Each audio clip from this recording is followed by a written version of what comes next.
အားလုံးပဲမင်္ဂလာပါဒီနေ့ဒီဗီဒီယိုလေးမှာတဲအရေးကြီးတဲ့ကိစ္စတစ်ခုနဲ့လာရတာဖြစ်ပါတယ်အဲ့ဒါဘာလဲဆိုတော့ရခိုင်လူမျိုးတွေကကျွန်တော်တို့ရိုဟင်ဂျာလူမျိုးတွေကိုအမေရိကန်ခိုးဝင်ဘင်္ဂလီလို့ဖျောက်တယ်ဒါပေမဲ့အဲ့ဒါမြင်လားမားလားစိုက်စေပြီးတော့ပြောရမှာပေါ့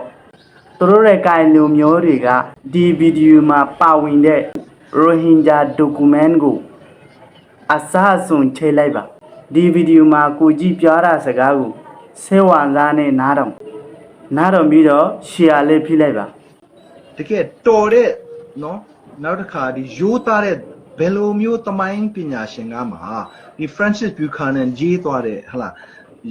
Arakan ပြည်ရခိုင်ပြည်မှာ Rohingya ဆိုတဲ့လူမျိုးရှိပါတယ်သူတို့ကအဲ့ဒီမှာရှိဟလာဟိုနေထိုင်တဲ့လူဟိုပေါ့နော် native တွေဖြစ်တယ်နောက်တစ်ခါသူတို့ဘာသာဝင်တွေကသူတို့ကိုးကွယ်ယုံကြည်မှုက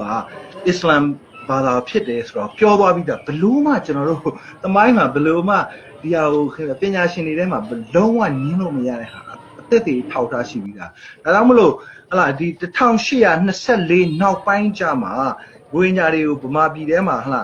ဒီဟိုကလားကူလီတွေဘင်္ဂါလီကလားကူလီတွေဆိုပြီးကျွန်တော်တို့ကသွားပြီးတော့ဟိုပြောတယ်ဆိုတာဒါတမင်တက်သမိုင်းကိုကျွန်တော်တို့က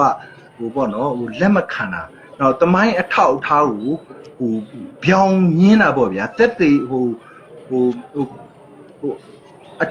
တက်သေးဟိုအထင်ကြရရှိတာကိုကျွန်တော်တို့ကဟိုအုံနောက်ကလက်မခံတာဒါပညာရှင်လည်းမဆန်ဘူးနောက်တစ်ခါကျတော့ကျွန်တော်တို့က